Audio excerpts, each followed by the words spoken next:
until I've just put the links everywhere. Yep.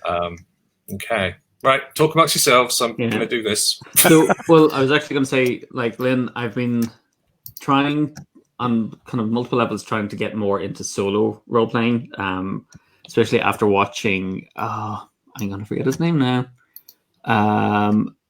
There's a guy, Me, Myself, and Die. Trevor Duvall.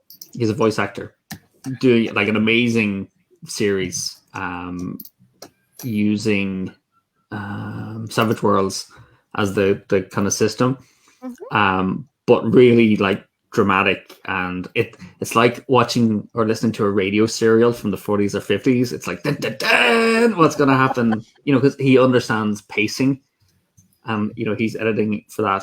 I kind of prompted me to dust off Dungeon World and start doing a solo game.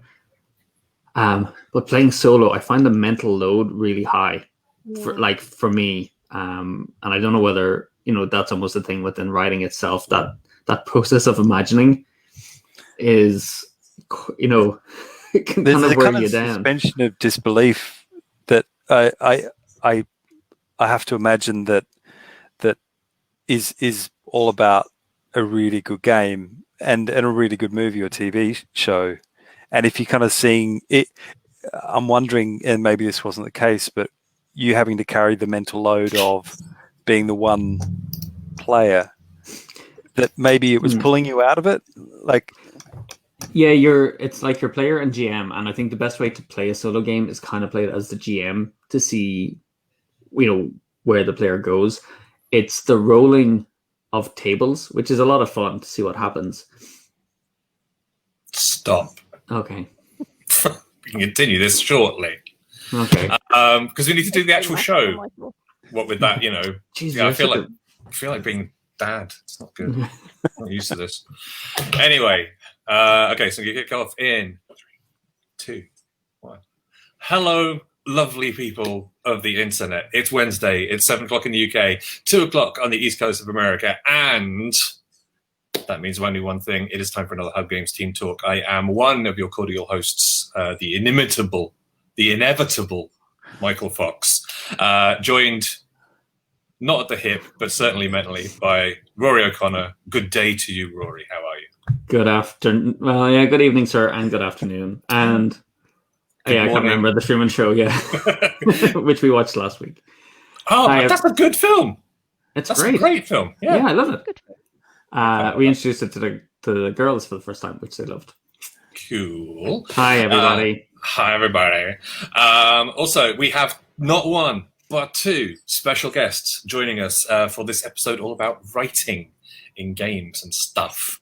And we'll kick off with Lynne. Lynne Hardy joins us from the northeast of England. Lynne, who are you? Why are you here? And also, hello. It's lovely to have you on board. Yeah, why? Who let her Why are in? you here? I owe Rory a deep, dark favour, and he called it in. No, that's not true. No, I'm Lynne Hardy. I am currently the Associate Editor for Call of Cthulhu, and I'm the line editor for the upcoming Rivers of London role-playing game. Cool. I'm here because Rory asked nicely, and he's lovely. So, of course, it would be like kicking a puppy refusing Rory, really. So that's why I'm here. It's true. He is like this sort of like this innocent, just, walking through the world of games, and people just go, "Oh, look at him." Oh, well, okay. Yeah. I can say no to that. I can't even do the puppy eyes like him. They just look so tired at the moment. Maybe that's it. It's just tired eyes.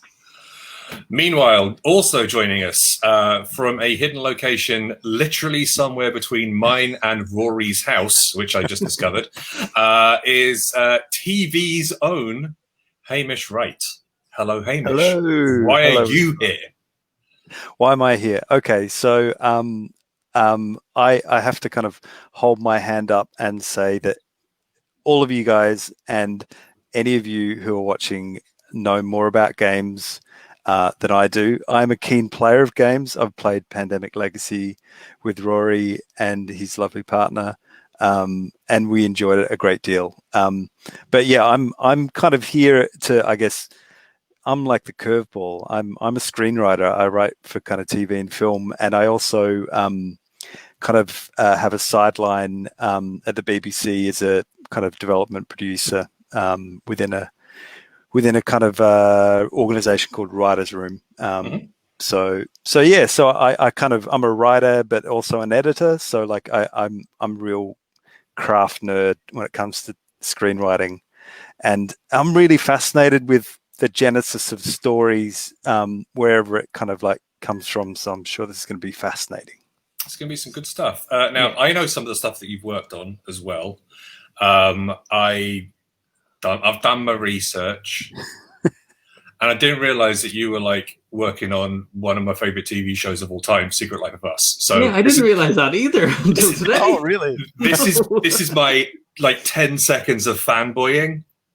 All right, because that show was freaking fantastic and awesome and wonderful, and it makes me miss St. Kilda quite a lot. It was so kind of like just to kind of set the scene. That was my first proper job in telly, and I went in at a really junior role, which is something that I'd so recommend for any kind of young writers, because you learn your skills kind of at a very kind of and you can make mistakes, but you're forgiven. And I worked on the show for 3 seasons and wrote a few, like 4 episodes in the end. Cool. But like, it was brilliant. I loved it. One of those lovely kind of things of working on something that you're a fan of as well, which just is brilliant. Yeah. Right. So with that fanboy moment over, also Lynne, we love your stuff as well. You know, I play Call of Cthulhu a ton. Oh yeah, Lynne. You're right. And of course, we do have lovely viewers as well. The inevitable Joss is with us. Good evening, Joss.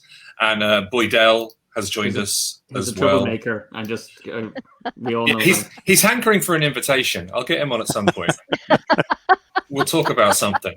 We'll talk about solo games with him. Could do, actually. He's done a few of them, so that's all good.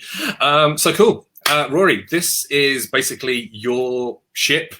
Yeah. I'm the placeholder captain. So, you know, away you go. Okay, so the topic for tonight came from I think me constantly trying to lure Hamish into writing for games at some point and, you know, trying to collaborate at some point in the future. And we've played Pandemic Legacy together. Hamish, you were kind of, you know, I was chatting to you as we were working on Holding On, and you were curious about the process we were taking for that kind of non-linear kind of game experience as well. So it was kind of interesting if someone, you know, talented in a different field of writing, being curious about the game world and how you write for games. At the same time, we're seeing this kind of, I think, growing use of narrative in board games. You know, it's always been, you know, a key part of role-playing games, but we're seeing it more and more in board games with kind of, you know, narrative books and almost like choose your own adventure elements creeping into that, almost trying to mimic role-playing game experiences. So I thought it'd be kind of interesting to pair you up with someone who's like steeped in writing for games. And, you know, with Lynne's experience, and just to kind of talk about the kind of commonality I could kind of find was like world building. So, you know, how do you approach world building in a medium where it's kind of passively consumed like in TV? You sit there and you take it in, versus games and role-playing games where you're kind of creating a sandpit almost like for people to play in. That was it.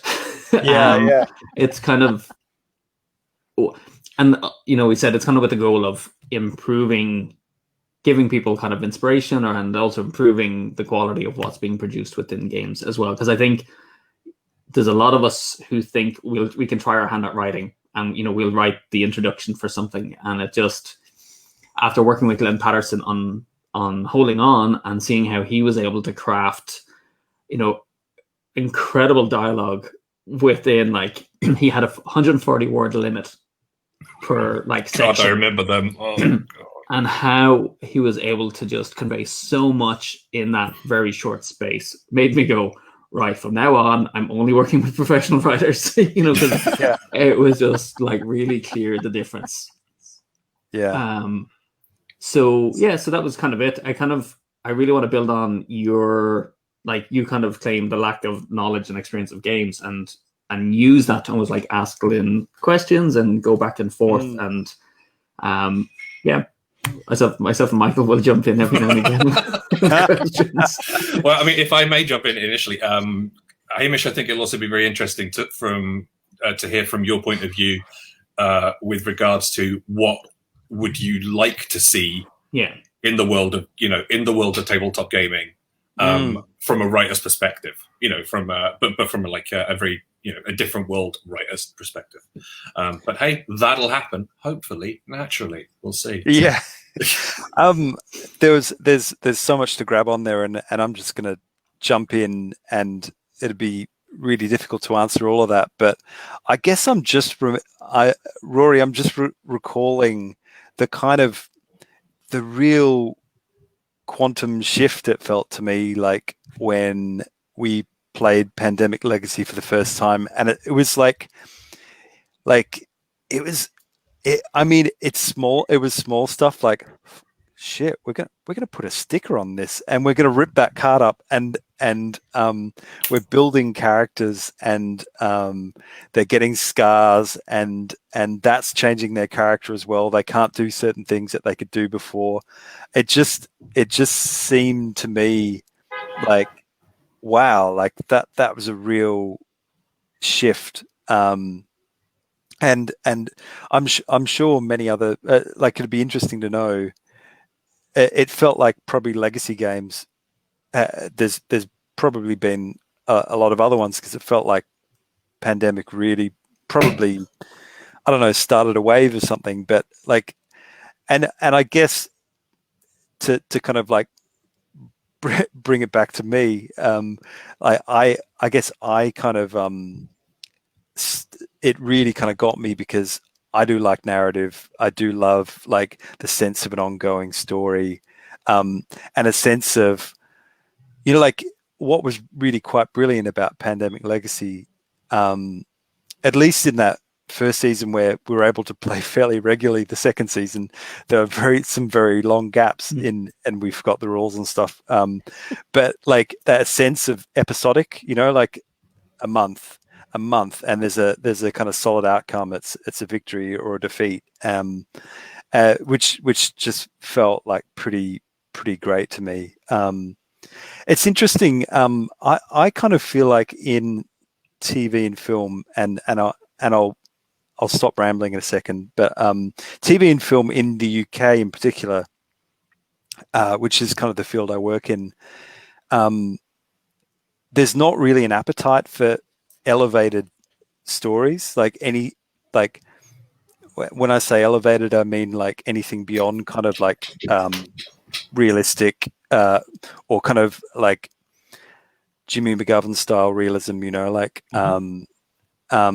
like there's notable exceptions, and you guys all know that, like Doctor Who and things like that. But like as a writer in film and TV, after a while you start to steer towards your audience, and when I say audience, I'm talking about people who would make it, make things. So like world building, like it's there's kind of like, I mean, there's certain kind of like heightened ideas that I brought to market in TV shows and films, but like it's all been pretty realistic. Which is a shame actually, because like in my role with the BBC, I'm kind of interfacing with a lot of kind of writers who are like a lot earlier in their journey than I am, and they're coming in with big, massive ideas, and it's just like quite wonderful. But part of my role is to kind of kill their dreams and say that would never get made. I'm sorry, I'm so sorry, that would never get made. I think that's a really interesting thing to come back to, because I think that's to do with audience. And I do think there's actually a lot to learn from that in terms of widening the scope. Because, I mean, Lynne, you're like on the complete other end of the spectrum with, you know, Cthulhu. So going back to the thing you were saying earlier about that kind of world building, Lynne, what's it like for you to kind of create something and you know it's going to get hacked by the players and change? You know, it's because on the one hand, you know, Hamish is writing and putting words into the mouths of the characters. And when you play a legacy game, you kind of have that starting point and you know it's going to change along the way. Now, most legacy games are kind of on rails anyway. It's just a number of multiple paths. In a role-playing game, it's not. And it's what I love about role-playing games. But like, how do you approach world building knowing that there's certain things you have to kind of leave for the players and the GM? That's it. I mean, because obviously with Call of Cthulhu, it's set in a version of the real world, so it has to feel real. You know, it has to have that element of reality to it. One of the things I've always found, and I've said this before in interviews, is the fact that it's always easier to sell a lie if it's rooted in truth. Mm-hmm. So if if the way the world works feels right, it feels familiar, it doesn't take much to just twist a little bit of it to frighten the bejeebers out of people, which is one of the way you can do things with Cthulhu. Obviously, you make the mundane terrifying. Mm-hmm. But you're right. I mean, you've got no idea what people are going to do with that once they take it home. You know, you've got your idea of what the plot is going to be. You've created this world. You've given them the tools the GM needs to run that. But you really have absolutely no idea what people are going to do with it, because players have a tendency to pick up on the smallest detail, blow it out of all proportion, and head off in completely the wrong direction, which is great. Which is why you also, you know, give GMs permission to move stuff. You know, just because I put it here doesn't mean it has to be there, because if your players are heading off in that direction at a rate of knots, it needs to be in front of them so they can find it. They don't need to know that that's not where it was originally. So there's lots of shifting smoke and mirrors in a game in terms of plot and where it's going. I mean, you can have linear plots as long as the players have the appearance of agency in what they're doing. They're not being railroaded, but it is sort of like an A to B to C thing. Or you can have sandpits, which is like, here you go, here's the world, explore to your heart's content and go do what you want to. All of which have their own individual and unique challenges. But one of the things I do find fascinating is listening to people telling me what they've done with stuff that I've worked on. And how they've interpreted it and what they've done with it. And I know a while ago, I don't tend to do this because I find it really weird. I listened to an actual play of part of Shadows of Atlantis, and it was like, I don't remember writing that. Did I write that? Like, this is really good. and no, they decided, and they'd, based on things that they'd been doing in their campaign earlier, they'd taken elements of it and they'd made it their own, which of course is one of the other key things that you have in a role-playing game, is that you don't know who you're writing for. You've got no idea what the setup of the characters is going to be. We can provide pre-gens to give people an idea if they're not quite sure what they want to do. But you've got no idea what their previous adventures have been, what else they're bringing to it. So you kind of have to try and cover as many bases as you can without setting everything in stone, because you've got to leave room, the keepers, the GMs, the players, to make that world their own, to put their own stamp on it, to do with it what they need it and want it to do in terms of how they like telling stories and what they want to experience. So that actually reminds me of something I'll come back to later. But here's the kind of question I think for both of you. So when you both begin your work, in terms of like your kind dark work, your dark arts, what for both of you, like, what are the foundational things you want to put in place, in terms of kind of world building? In what I do, it's so kind of led by character, and I kind of find that if the plot or concept leads, I'm in trouble. I have to get the character right, and often it's like I just kind of was dashing down like what the most recent things I've written, and like I've got a kind of thriller show that I'm doing. The character in his late 30s, and he's got a dark secret, as many people in thrillers do, but he didn't really come alive in my mind until he's a primary school teacher in the show. Like that, I had a vision of him teaching, and he was wearing a Beastie Boys t-shirt, and then suddenly, like, the character kind of came alive to me, someone who was that kind of loose, and instantly kind of likable, I guess, that he'd just wear an old band shirt while he's teaching, and he'd be doing a really good job. And for example, there was another show I did that was a legal show about a really outspoken lawyer, and it started with me seeing a YouTube video of this posh woman on a tube train, really drunk, doing a really awful racist rant, and people in the carriage just being horrified, and her just unloading, and just the idea of someone who is so openly self-destructive.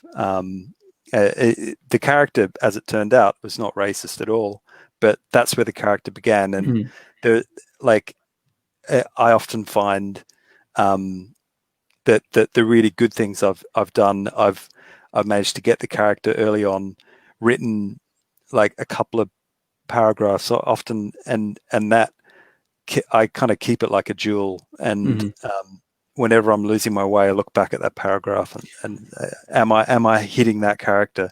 Have I betrayed them, or And so, but kind of before we jump to Lynne, then, like, so what are, for our viewers and for me, because I want to work on Prison Arena here in the background, what are some of the exercises or things you do? I've learned some from doing writing, classes in the past, working with a script doctor. But like, what are some of the things you do to help you find that character?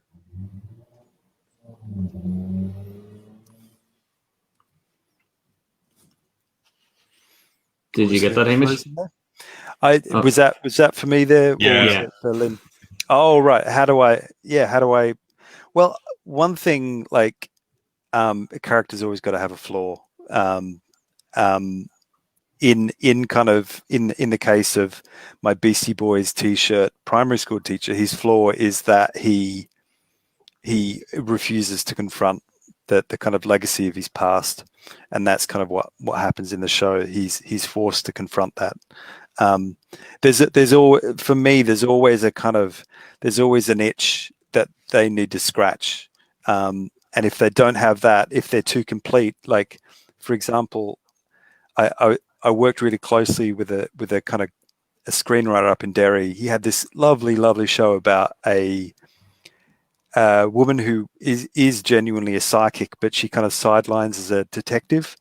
But the first draft, she was just completely content. She kind of worked in a hotel as a cleaner, but was fine with that. Had a lovely husband at home, and just there was no gap, there was no flaw in her life. There was no kind of like one screenwriting phrase is, you didn't have a rooting interest for her.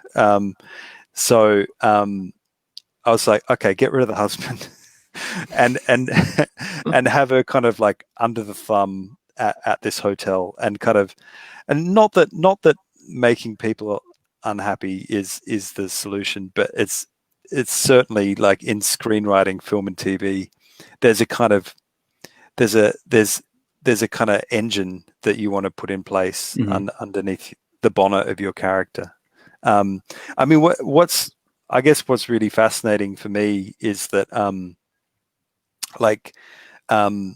for example, like, not to harp on Pandemic Legacy, but that's kind of the one that I've been thinking about in terms of games.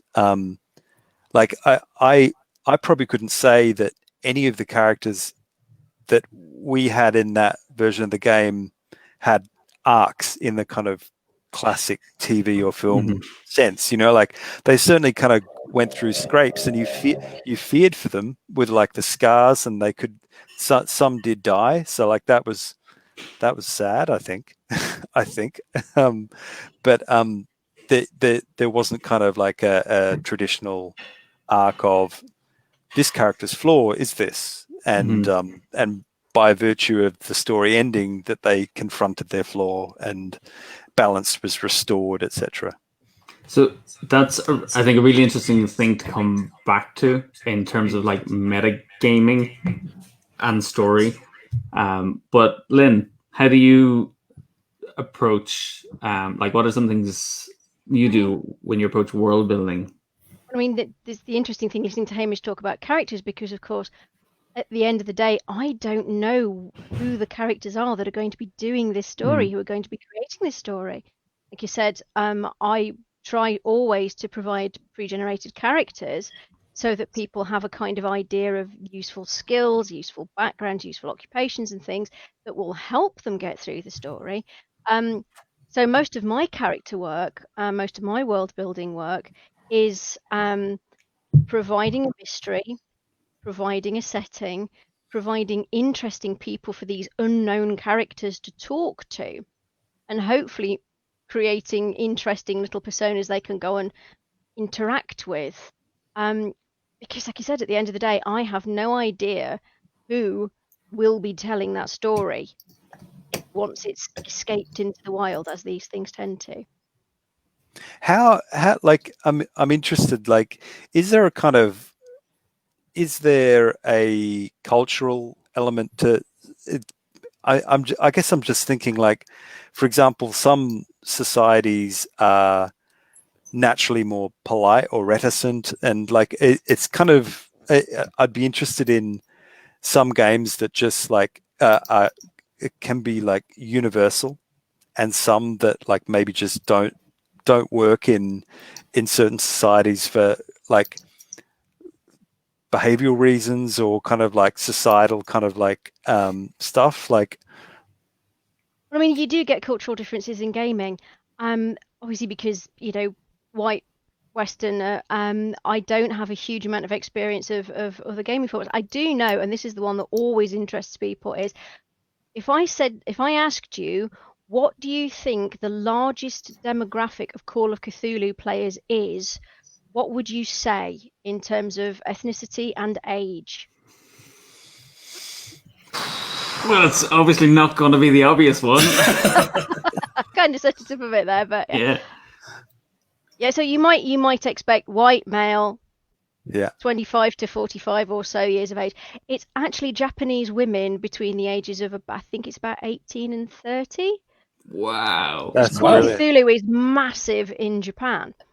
So, you think there might be a cultural thing going on there. Obviously, Cthulhu is huge over there. It's bigger than D&D in Japan.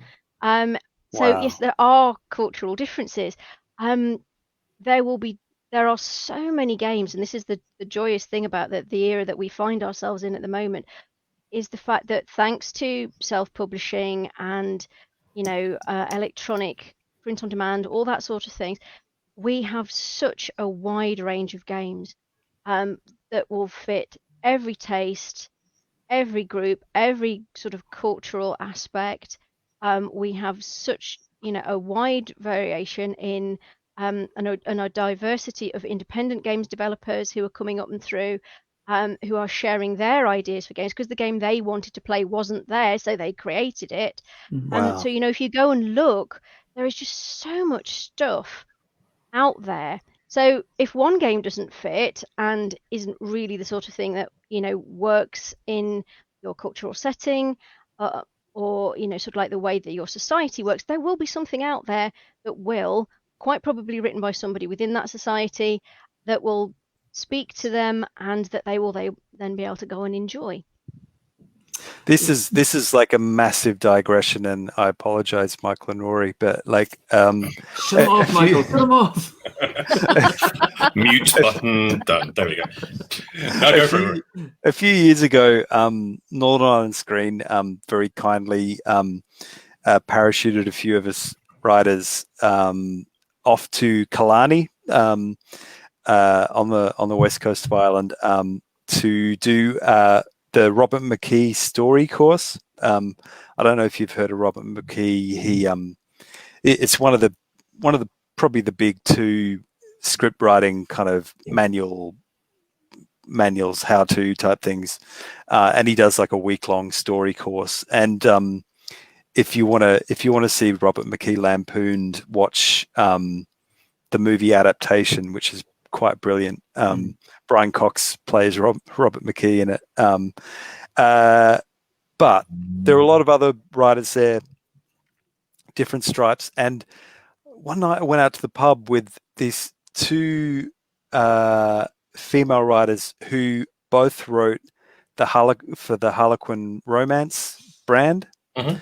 And it was just a fascinating conversation because Harlequin generates so many books, and they're to such a specific kind of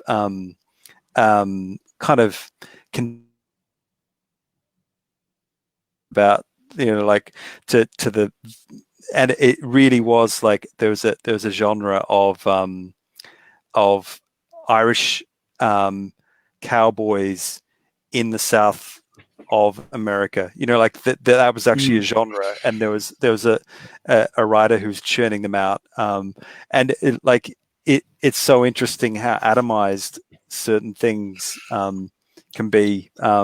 So that was a way big kind of digression, but some visions of like these, like, Jesus, Texas is awfully big.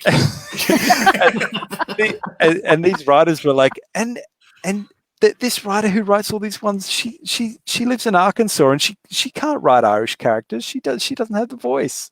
Mm-hmm. And that's why we do try to use sensitivity readers, and it's a thing that's increasingly being used, because you can make a real mess of things if you're not from a particular culture, and you do have to be respectful. This is other people's history that you're dealing with, and deliberately, unwittingly, usually unwittingly, you go in with your big clodhoppers on, and you write something that isn't accurate, that can cause offence. So we do try to use sensitivity readers a lot more now, to make sure that we're not doing. There's a big campaign I've just done, which is it's riffs off certain elements of tantric Buddhism, and because I really didn't want to offend anybody, a couple of Vajrayana Buddhists have read over it to make sure that I haven't said anything egregiously offensive, and they pointed out bits that I'd misunderstood in my research, and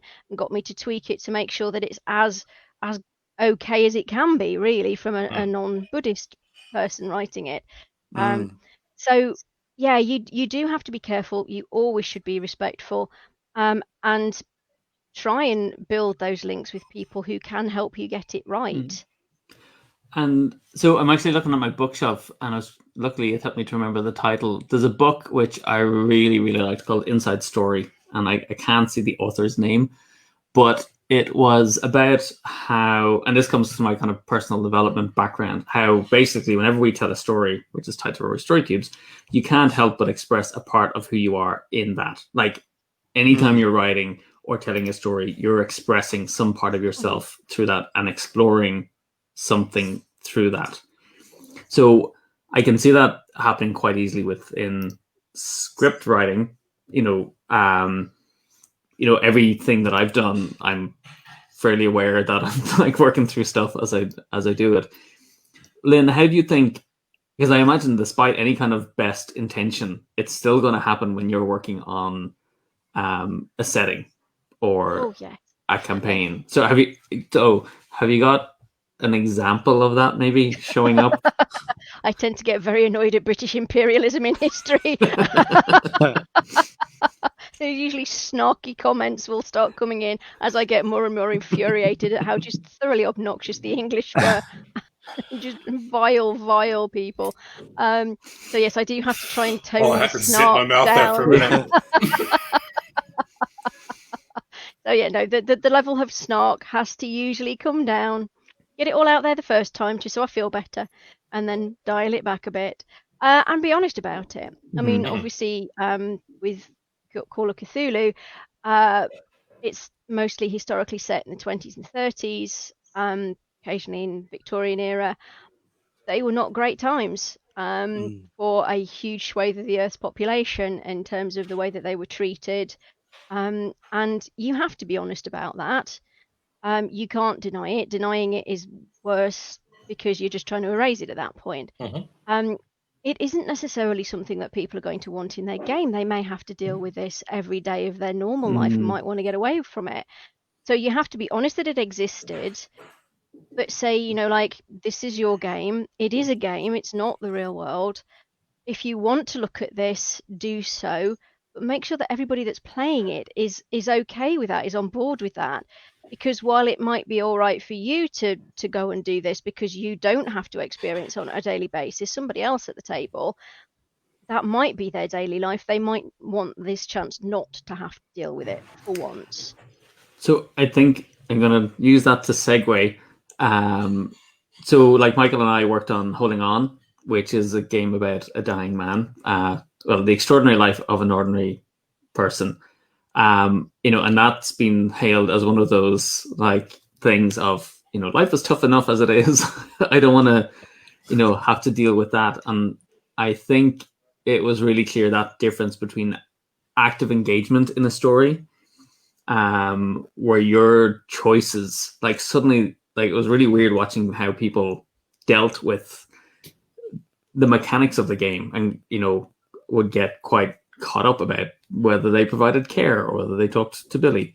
And so that creates a different experience than the passive engagement of watching, you know, even kind of heart-wrenching drama. I'm watching I Will Destroy You at the moment with Anita, and that's hard. That's hard going.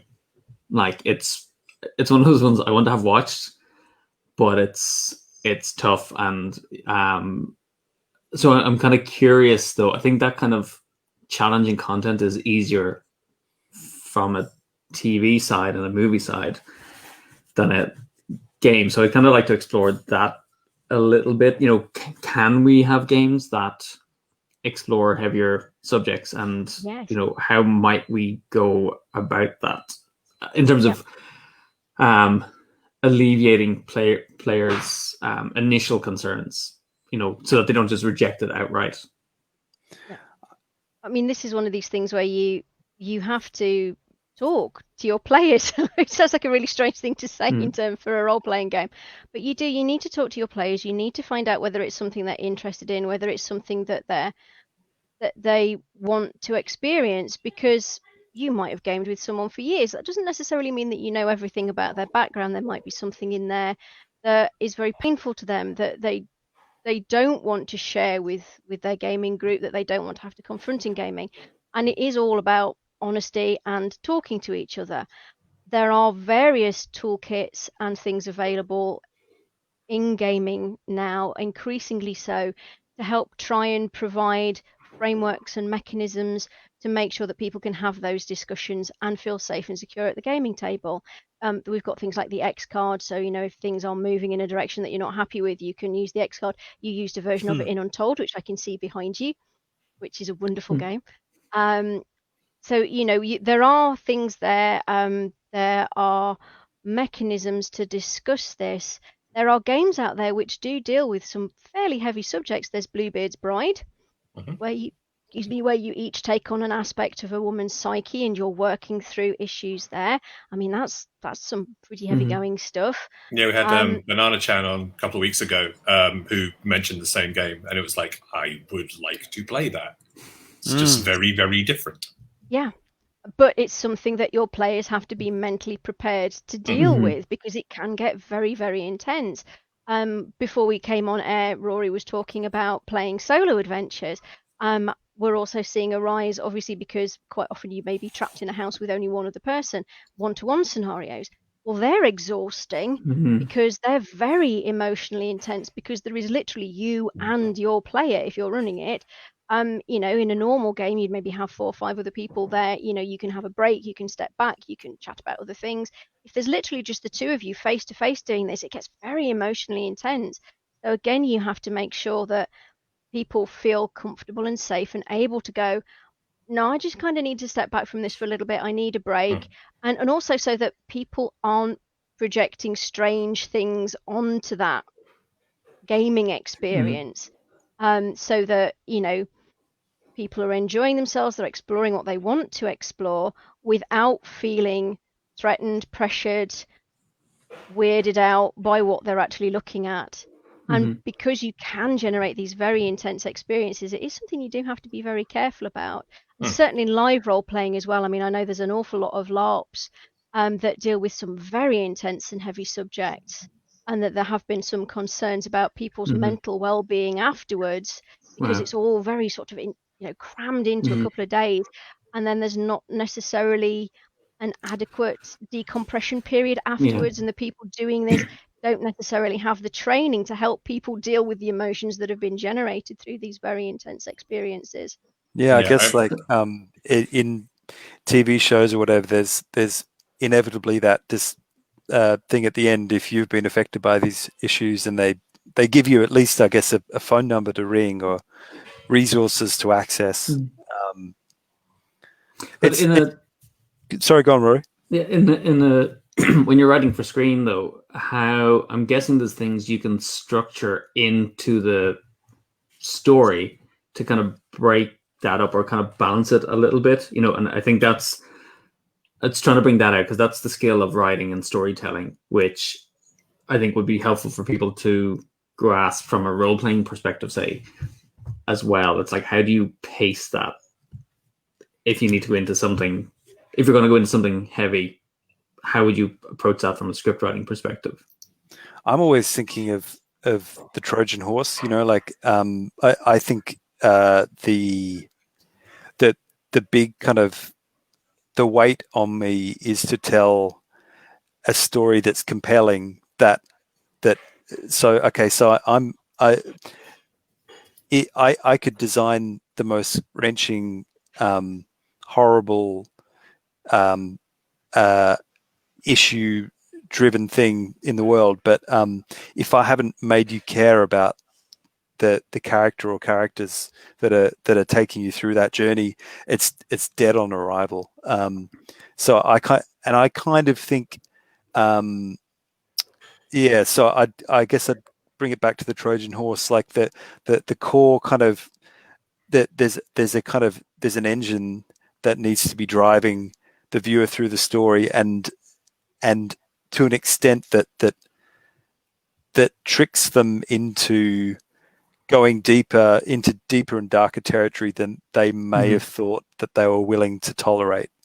If you're able to kind of keep them entertained, you can really kind of take them to some dark places. You know, like, I mean, I think of, I was just talking with a co-writer on a project today, and in one of our projects, there's a character that goes under a tube train, and we're kind of like, okay, so that character needs to be recognized on the tracks, and he was kind of going, okay, so let's do the red dress thing from Schindler's List, where, like, I don't know if you remember Schindler's List.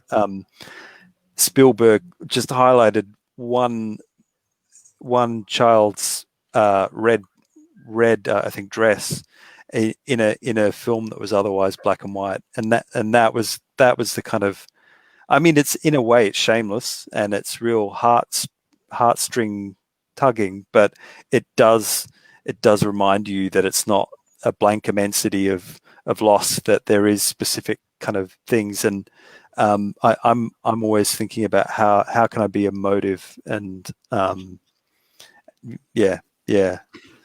So sorry, Michael, I know I'm kind of hogging the questions here, because it's also building on what Tony has asked. If you want to bring up his question about, is it necessary? Yeah. So the bold Tony says, is it necessary that games reflect the darkness we get in books and film, though? So, well, actually, before we jump on, Rory, because there's sort of like the pre-thing there, because Tony also says, folks, I think, are reluctant for games to be too reflective of real life, especially if they're unpleasant or challenging themes. They accept this with a book or a film, but games seem to come with hard to shift boundaries. If I can throw my point in there, which would be, it's relative. Games, tabletop games particularly, is still a relatively new medium, I guess. Video games, of course, still a relatively new medium, but video games recently have been sort of exploring the more emotive areas, especially like independent video games.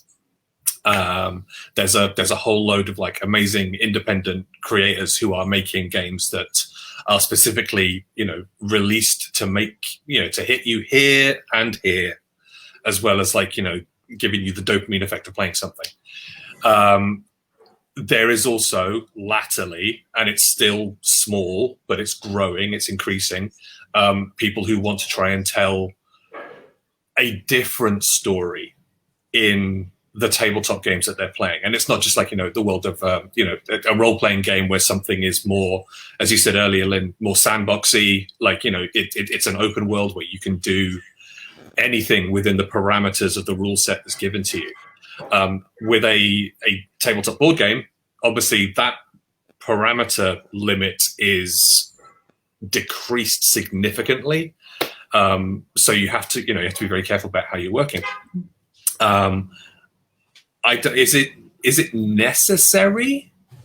Well, I'd say, I'm going to throw it to you before we I'm come up. I'm gonna build on that, because I think in reading Tony's comment and hearing Hamish speaking, I had my kind of like aha moment, which he was talking about, like when you're writing, you want people to care. Okay, you want to care about the character. That's not connected to stuff being dark. It's them caring. And, myself and Anita, when we were talking about games, she would often say, I just don't care. Like, I don't care about being a merchant. I don't care about trading. I don't care about being in space with aliens. I just don't care, and we always talk about Yokohama like being the most capable merchant. It's like, it's a game I love and adore, but it's like, to win the game, you've just got to be like all right at your job. And it's just like, I don't give a toss about this. So to me, I think it kind of highlighted what it is I'm trying to do in games, which is to create more games where people care, and I think that's the simplest aspect of it. It doesn't have to be dark. It just, I want to create stuff where people actually care about what they're playing and not be just like, I don't care, So that's kind of in terms of what Tony is saying. Like, can we maybe chat about that? Like, in what way, what can we do with games that and broaden them out so that there's more things that they can find things they care about in games? Like, what are some of the areas that you think can be explored? I'll go back to you, Lynn. Lynn's writing notes. Yeah. Desperately trying to scribble down stuff going. She's trying to get her Tesco slot. Lynn, you're muted there, I think. Yeah. Yes, I was having a choking. I was just going to have to pop out and go and get a glass of water. Okay. Go get a drink. Go get a drink. Get your drink. I will be back in a second. I do apologize. So Lynn was actually messaging me. That's what she said. Okay. Gotcha. Well, let's spin it around there while Lynn is going off saving her own life. Hamish, what?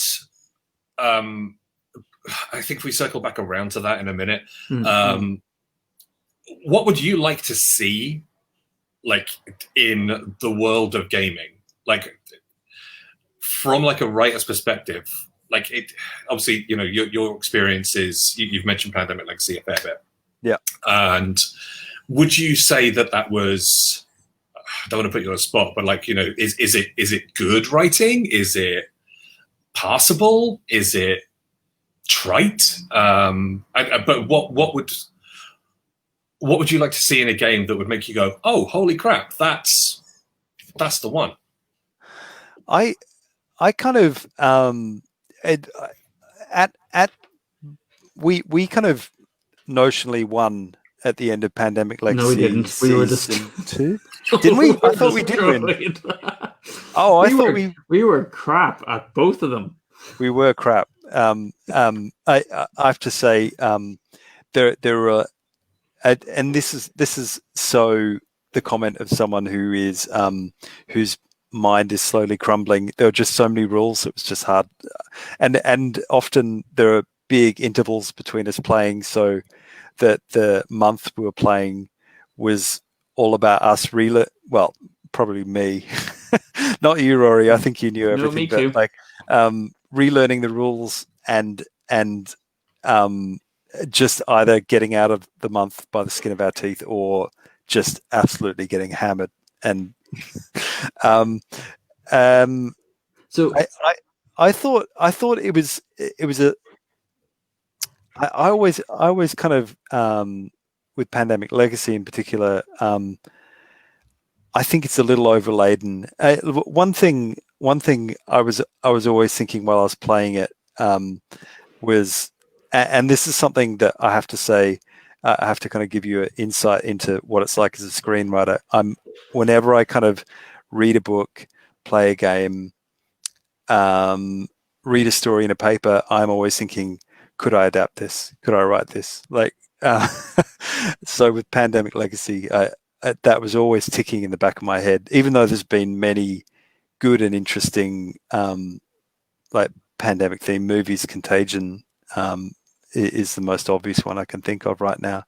But like, I think by the end of season 2, Pandemic, we were kind of thinking never again, but now they've got Pandemic Cold War, and it's Season just 0, so firmly in my sweet spot of interest. I don't think I'll be able to resist it. So it's interesting. Like, it's interesting what they've done, just to kind of vaguely speak to the how do you care? Like, I kind of think we are on the edge of another Cold War, not between America and Soviet Union, but America and China. So I think we're kind of potentially something like that Pandemic Cold War could really speak to our current time in an interesting way. And that's as much as, sorry, I talk about characters and wanting to care. Obviously, that's so important. But what you really want to do is, as well, is create something that speaks to the time somehow, that really resonates with the time that we're in. A quick point on Pandemic Season 0, what they're being upcoming and coming soon. Those both mean the same thing, Michael. Well done.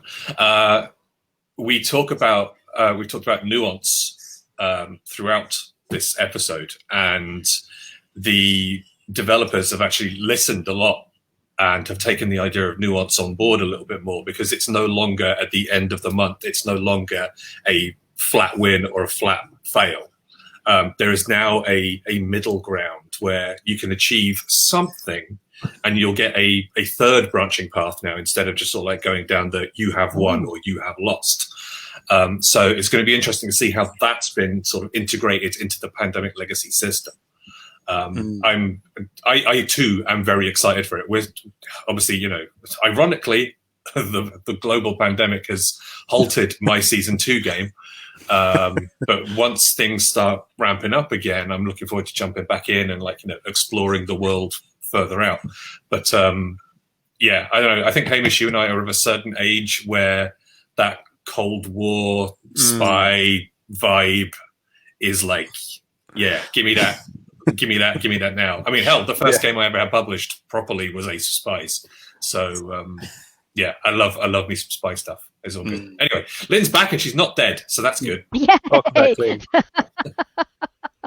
I mean, what Rory was saying about making you care, that's the important thing.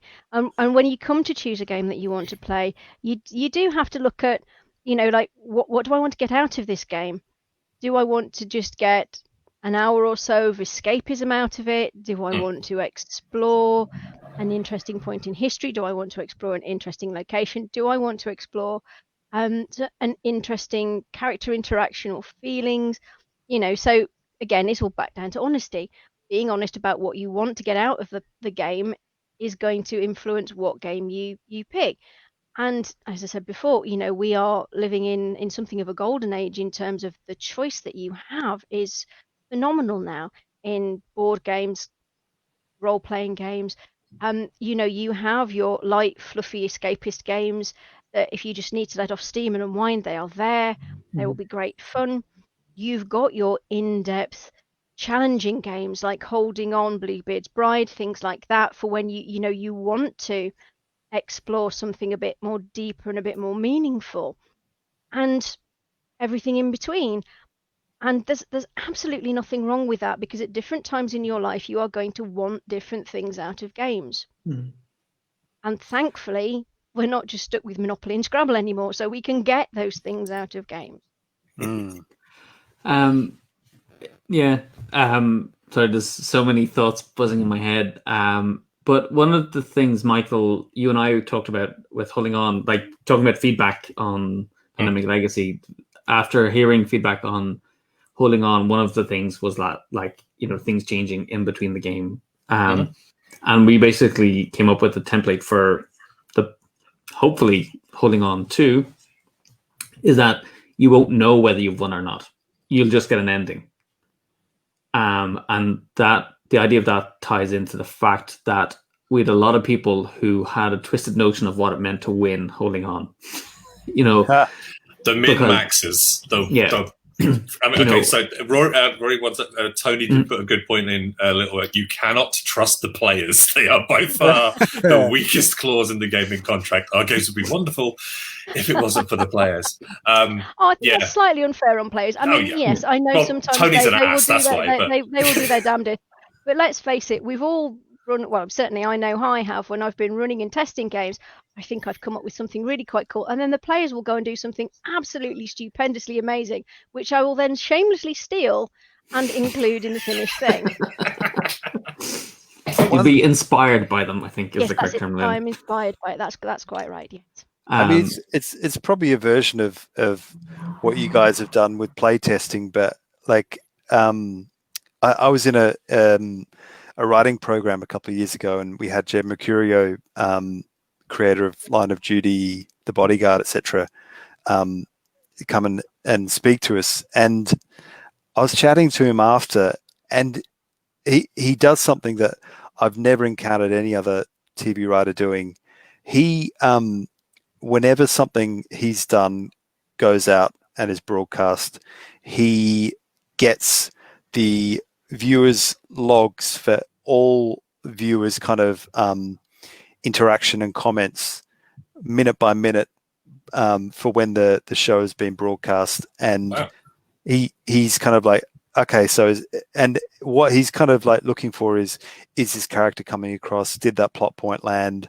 I mean, it's kind of a version of, I guess, like like they test films a lot in LA, but he kind of it doesn't often happen in Britain much, but he really does it. He really kind of believes in kind of like I guess it's a version of playtesting, really, isn't it? Like really kind of like it's a culture of iteration, which for me, like I have to say, like going back to like almost the very start of what we're talking about, like the big breakthrough for me as a writer, and this is not radical at all, but like I was very good at starting things and never finishing. And hey, welcome to game design. Yeah. When I kind of like got to the point where I was like, no, like I'm just gonna blast through and finish it. I discovered that, like, for me, the real joy is in rewriting and iterating, like, because you can kind of come in and smash it up, and try again, and you've always got that previous version that you can always go back to it if you muck it up. I found that's where my work, so to speak, gained kind of greater depth and resonance. And once, well, for me, like, and this is probably quite apropos to what you guys do. I mean, I work to a fixed ending, like, so like once I know my ending, I can kind of like build all the blocks. I mean, in screenwriting, setups and payoffs are the big kind of like the big Easter eggs of the thing. You know, like you're rewarding a viewer paying attention. You know, like if they can be like, oh my god, like they said that in the first act, and they're kind of reiterating it or answering it in the third act. It's a real joy to them. Sorry, that's a big rant. No, I actually can't quite remember my point. That was part of the course I did in Kilkenny as part of a kind of a screenwriters, animators course.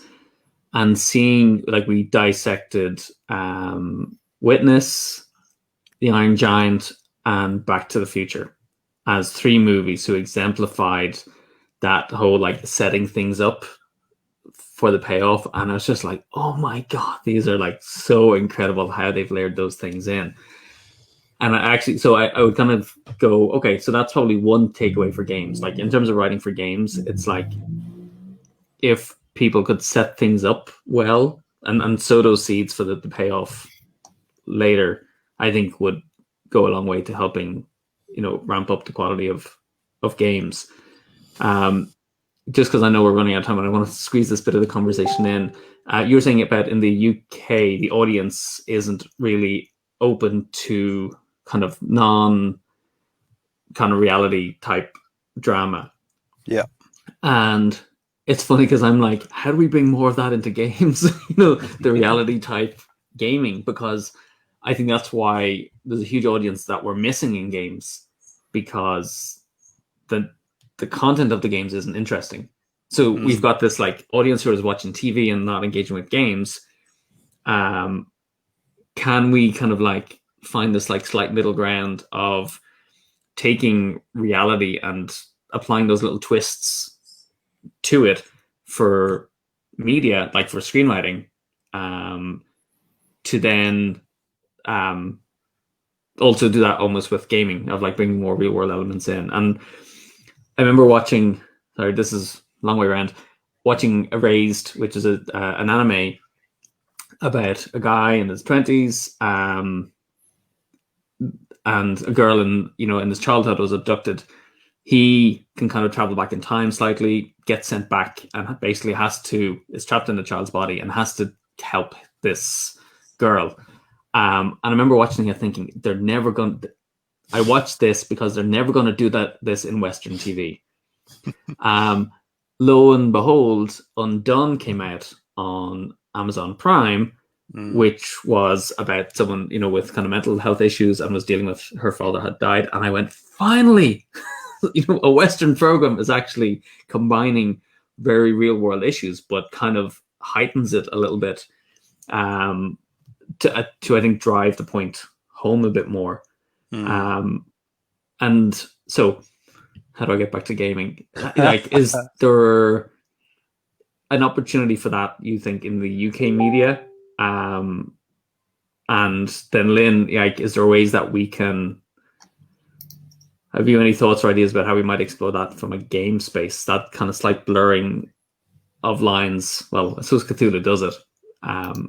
But is there other things you'd like to see in gaming that would bring in that kind of TV watching audience into games? I think one of the things we need to do is sort of like break down the sort of like a lot of the gatekeeping, because people see games in a particular way. And I think until we get over that barrier that, you know, gaming is accessible, should be accessible to everybody, and you're not having, you're not sort of like, oh, you're not a gamer unless you're playing hardcore video games and you're up until 2 a.m. in the morning shooting everything in sight. You know, the fact that any form of gaming is a valid form of gaming, any form of gaming makes you a gamer. And trying to get over that PR image, basically. I think if we can get over that, that would help a huge amount. What's the PR image, Lynne?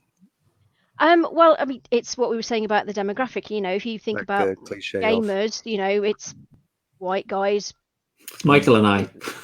Hello. I was trying not to say that.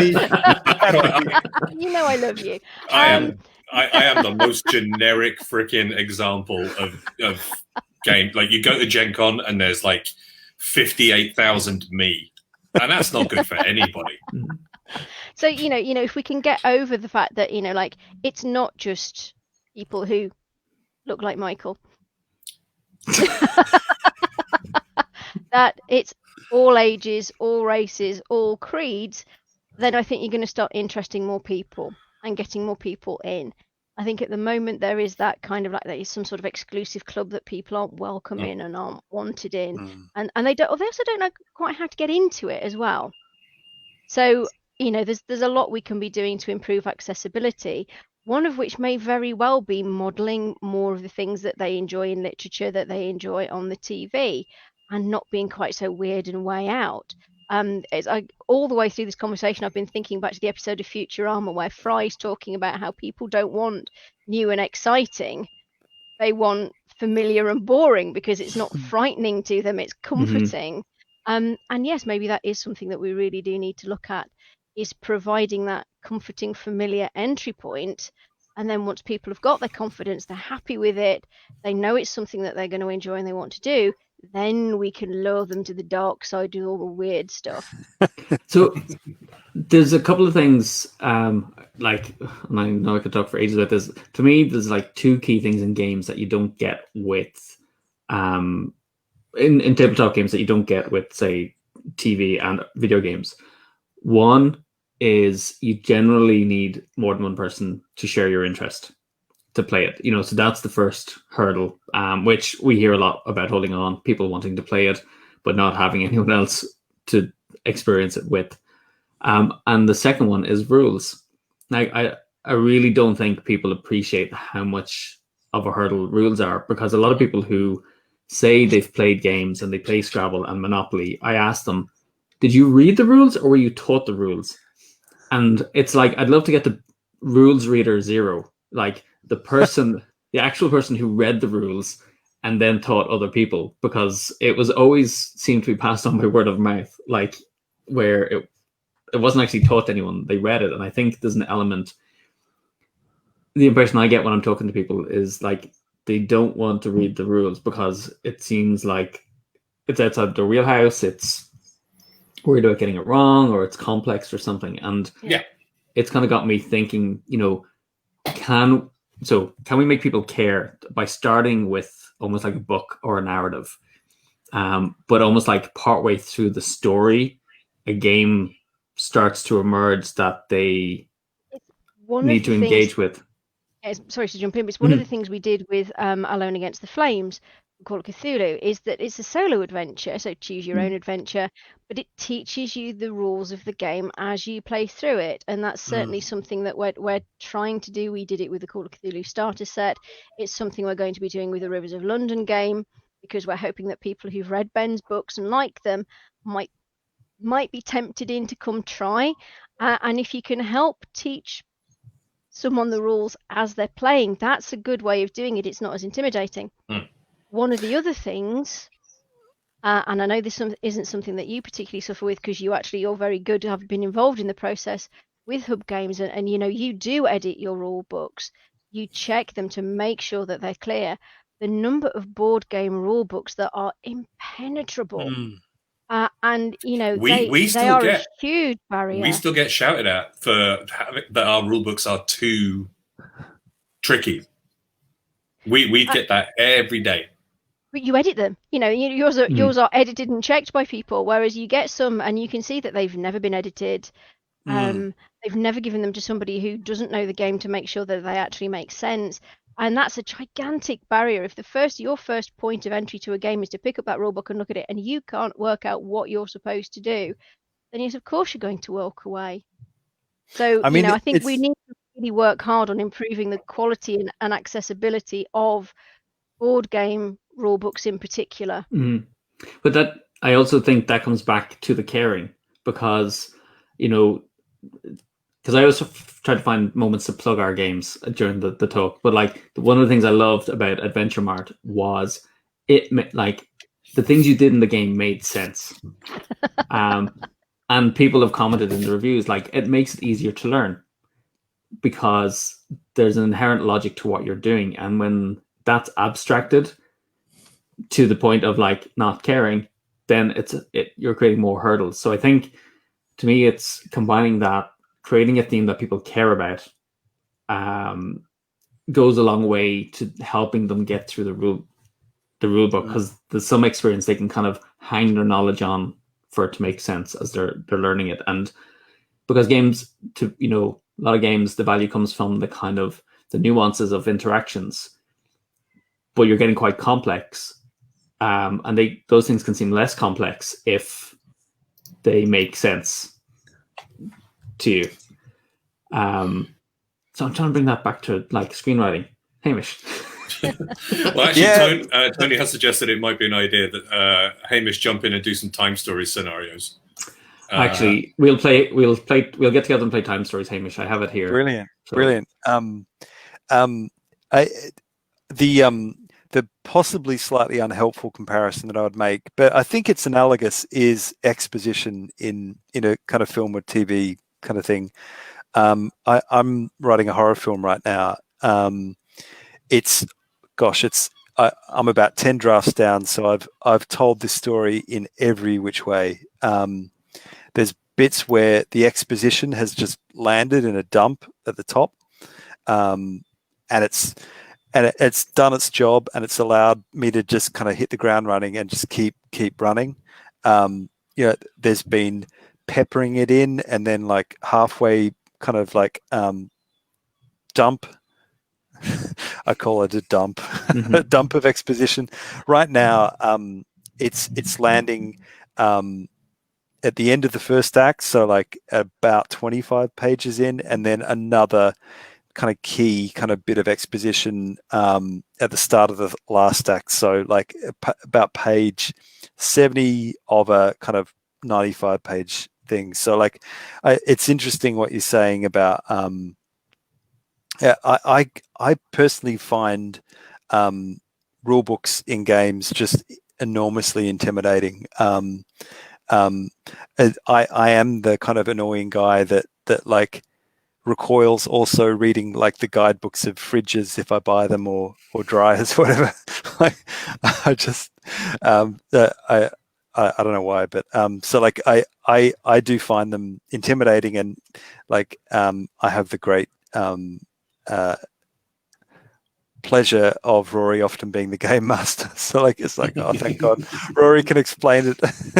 But I think the challenge is, a game is a set of moving parts that and you can't really understand it until you start playing the game, how they work.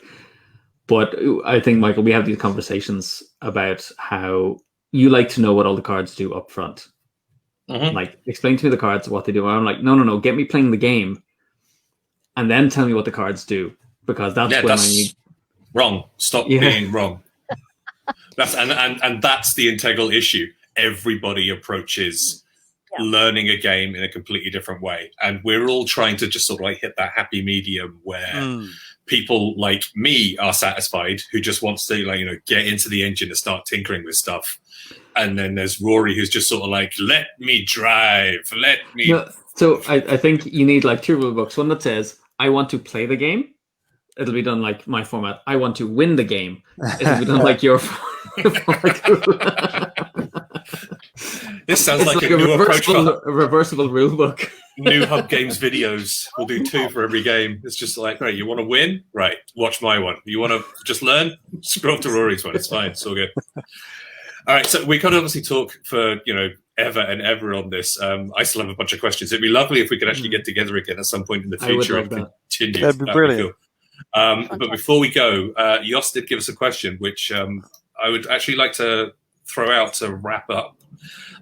Lynne writes stories in the Call of Cthulhu world setting. In what kind of world setting do you want to write or make a game? So I will give you a couple of seconds to have a think about that. Because when this popped up, I immediately sort of had okay, this is what I want. All right, so I would like a role-playing game. And as somebody who doesn't play a lot of role-playing games, it's weird for me to sort of request one. You have to throw it out to the universe, but there you go. I would like a role-playing game that is set in the world of politics. So it'd be quite a broad church. You could sort of have with the rule set being sort of like relatively straightforward, you could have players on different parties, but you could do the sort of like the pretty heavy stuff, which would be more like the West Wing kind of vibe, or you could go down the more sort of like comedic, thick of it kind of vibe. But I would love to have a thing where one player is, the prime minister, leader of the leading of the governing party, and they have a couple of players on their side, and then there's like, to simplify it, probably a two-party system would probably be the way to go. But then you have like a couple of other players who are then on the opposition side, and it's about, the DM starts throwing. Oh, you'd have to call the DM the PM somehow.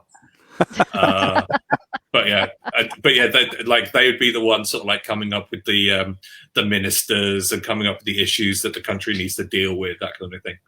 I'd like to give that a shot. Have you watched Borgen? I have not. No. Oh, so I would want it based on Borgen, which is actually a multi-party system, largely kind of social democratic, and I think that creates a really interesting setting. And I think from watching that compared to what I've watched of the West Wing, I could relate to that more. Being in Ireland, where we've a multi-party system, I think it was a lot more nuanced. I think that would be really interesting, because then people could actually sign up to be part of different parties as well. Interesting. Okay, I'm going to hunt that out and have a look at it. Yeah, cool. All right, Hamish, Lynne.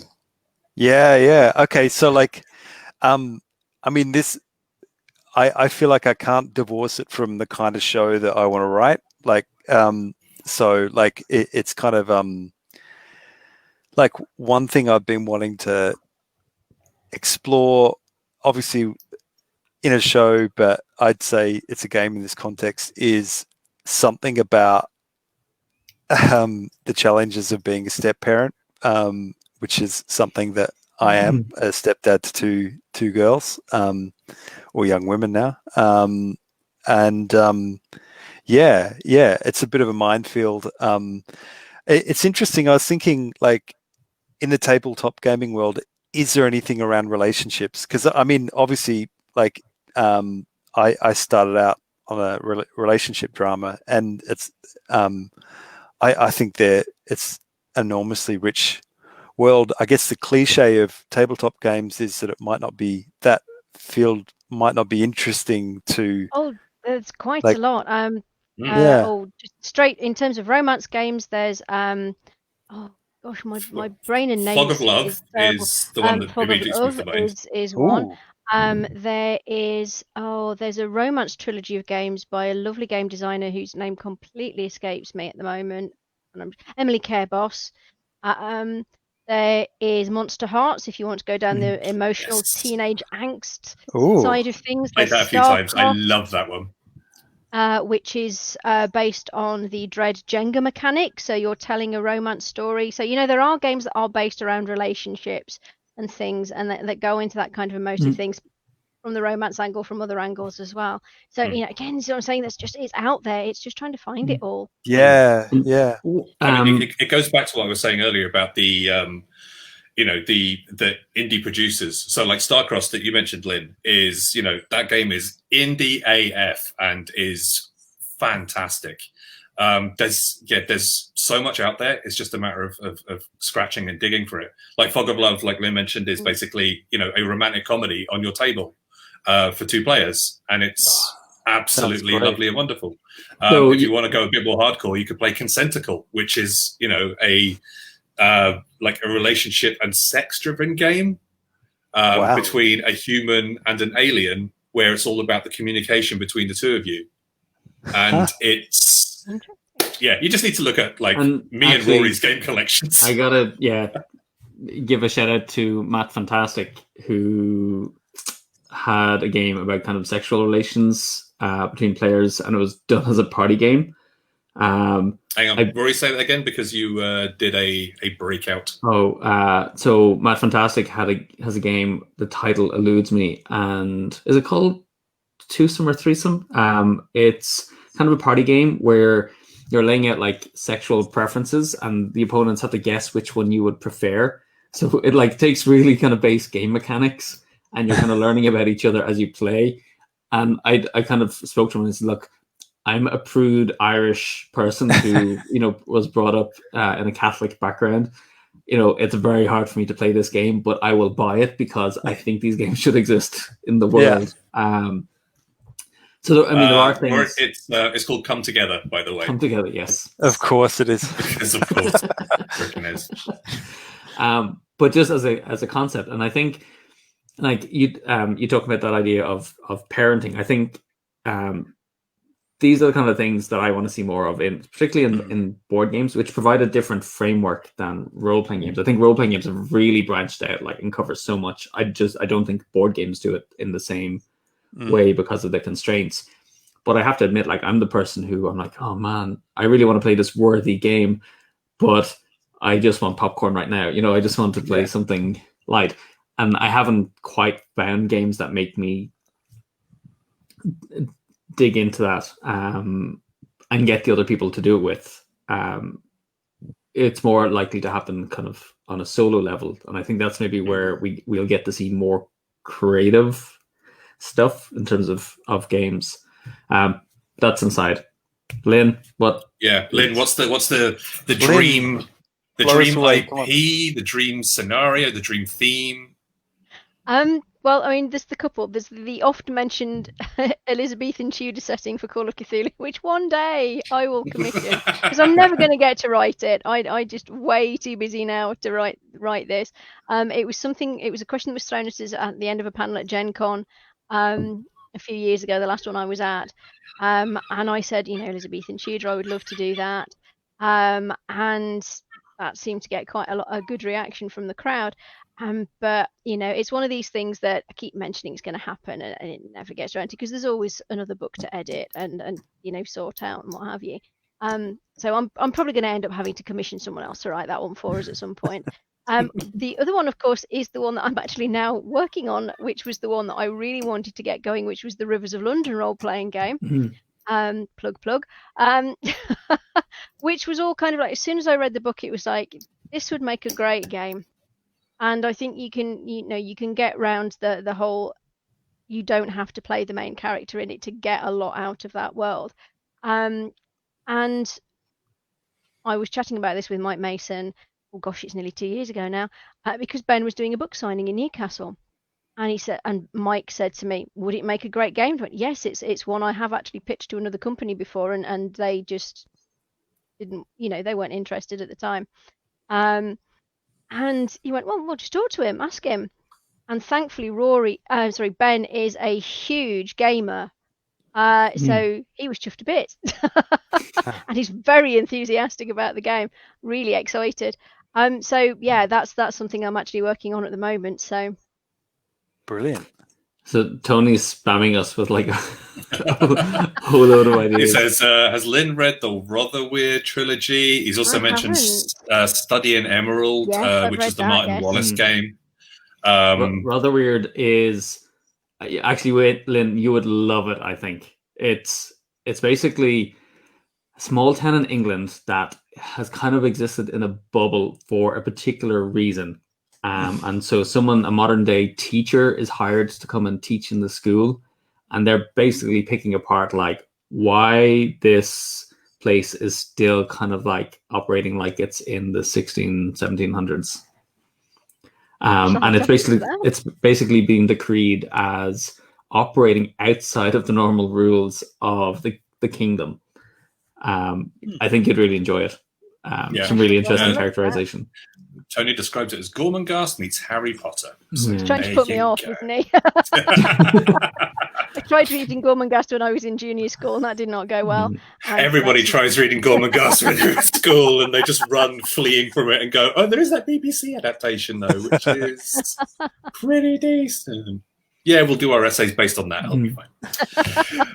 All right, I think we're going to wrap it up there because I don't know about y'all, but it is humid as heck, and it is. I am going to die if I don't get this refilled. But Hamish, Lynne, thank you so much. It has been an absolute pleasure. Thank you. Where can people Thank find you?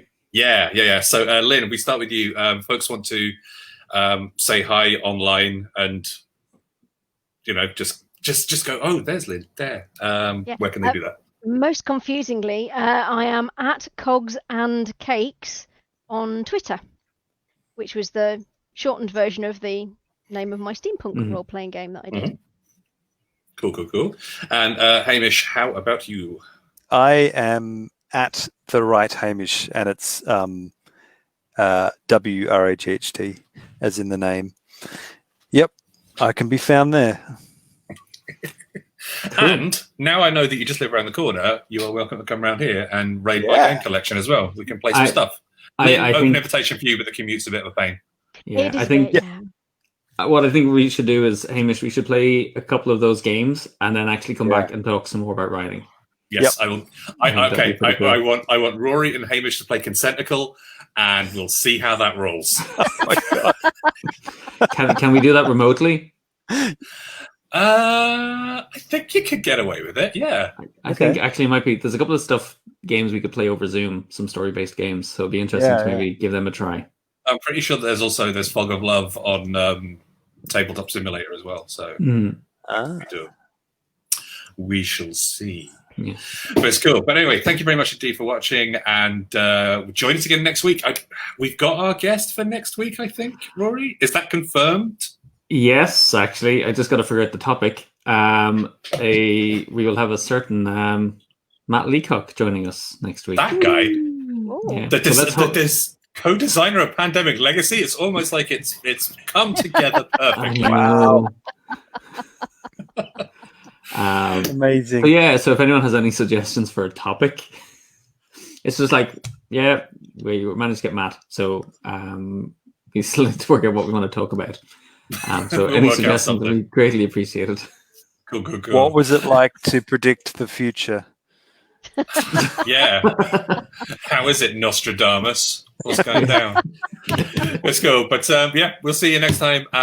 Same bat time, same bat channel. Thank you very much indeed. And we will now all wave until the broadcast has ended. We'll see you later on. We love you. Bye-bye. Bye-bye.